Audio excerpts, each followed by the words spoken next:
Assalamualaikum guys, welcome back to my YouTube channel. I hope all of you are fine and blessed and learning my questions very well.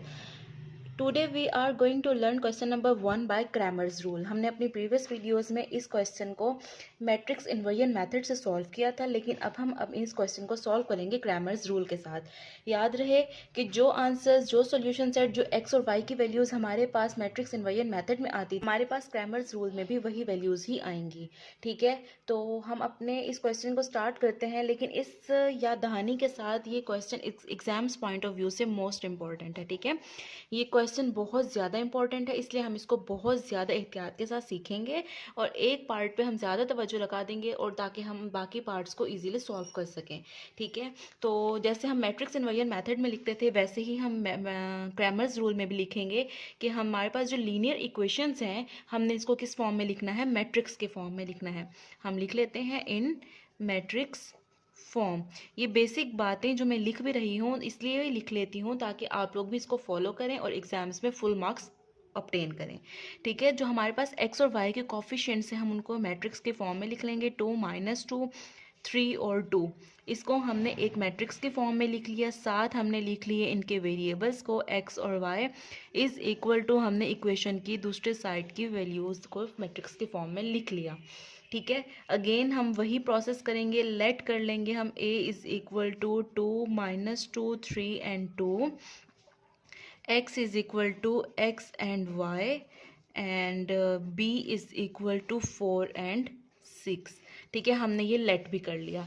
अब हमें पता है bye Cramer rule के लिहाज से जो हमारे पास x की वैल्यू फाइंड करने का जो फॉर्मूला होता है, as we know that a subscript में लिखेंगे x है तो सबस्क्रिप्ट में लिखेंगे x, लेकिन साथ में इसका डिटर्मिनेंट होगा divided by a and then इसका डिटर्मिनेंट।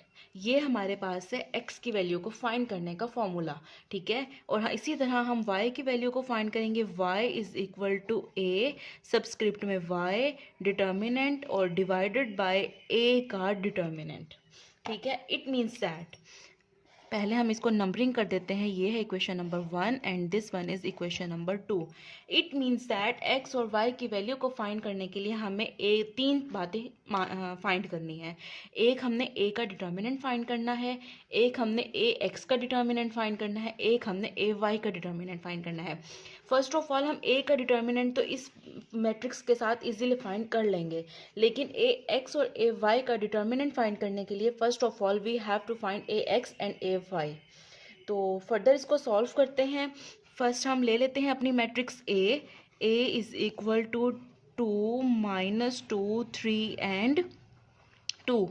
ठीक है, अब हमने क्या करना है, ए का डिटर्मिनेंट ले लेना है। ए का डिटर्मिनेंट ले लिया हमने वही अपना प्रोसेस किया। 2 × 2 -3 × -2 और 2 2 ज़ार 4 माइनस माइनस प्लस 3 2 ज़ार 6। इट मीन्स दैट जो ए का डिटर्मिनेंट आया है वो कितना आया है, 10 आया है। ठीक है, हम इसको जो है एक बॉक्स की फॉर्म में लिख लेते हैं ताकि ये एग्जामिनर को दूर से फोकस करे। ठीक है, ए का डिटर्मिनेंट हमने क्या कर लिया है, फाइंड कर लिया है। अब हम चलते हैं ए एक्स फाइंड करते हैं और ए वाई फाइंड करते हैं, साथ ही उसका डिटर्मिनेंट ले लेते हैं। अब जैसे कि हमें पता है ये जो हमने कोफिशिएंट्स लिखे थे ये हमारे पास x के कोफिशिएंट्स थे और ये हमारे पास y के कोफिशिएंट्स थे।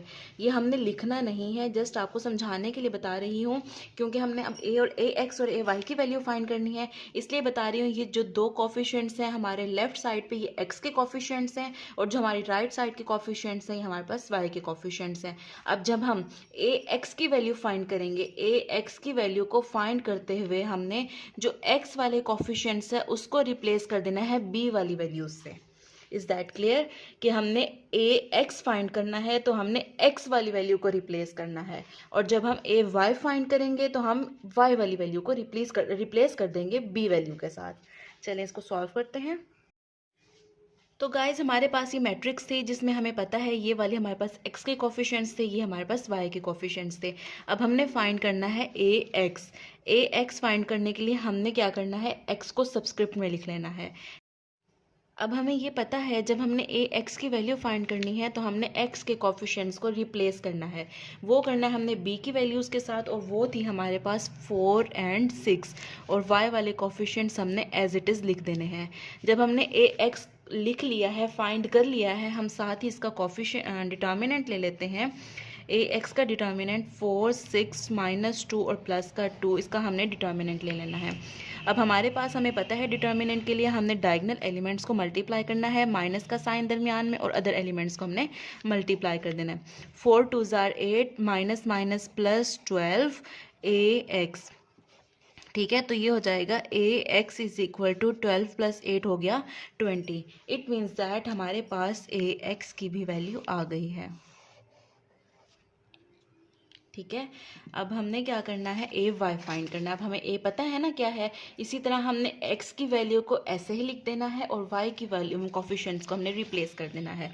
तो ए वाई अगर हम फाइंड करते हैं तो ए वाई फाइंड करते हैं, A Y is equal to subscript में हमने वाई लिख लिया, तो एक्स की वैल्यू को हमने एज इट इज़ लिख लिया, और जो वाई के कोफिशिएंट्स थे उसको हमने बी वाली वैल्यू से रिप्लेस कर दिया है। अब हम इसका डिटर्मिनेंट फाइंड करते हैं। अब हम इसका A Y is equal to 2, 4, 3 and 6। अब हमने इसका डिटर्मिनेंट फाइंड करना है, तो 2 × 6 माइनस 3 × 4, 2 6 ज़ार होता है प्लस का 12, माइनस का साइन को जो फॉर्मूला है हमारा 3 4 ज़ार भी क्या होता है 12।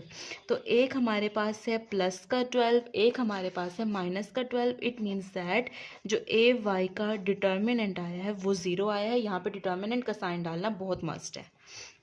Is that clear? अब हमने यहाँ पर एक स्टेटमेंट लिखनी है, putting value of A X का determinant and A determinant in equation 1।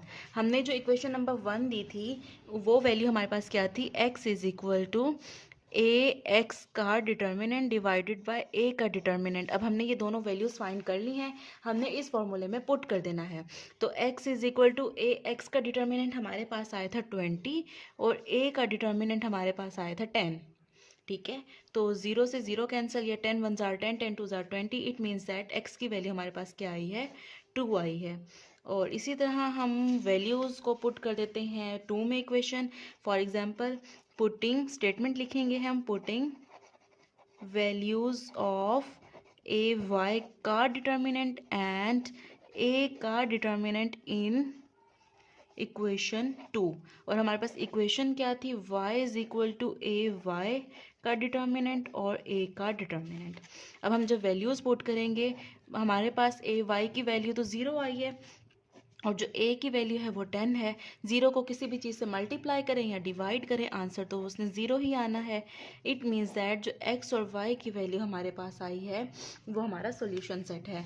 तो हम लिख लेंगे, so solution set is equal to x की वैल्यू, y की वैल्यू, और ये क्रैमर्स। ये हमने क्रैमर्स रूल के तहत हमने सॉल्यूशन सेट फाइंड किया है, और इसकी वही आंसर्स आएंगे इनके जो हमारे मैट्रिक्स इन्वर्जन मेथड पे आए थे।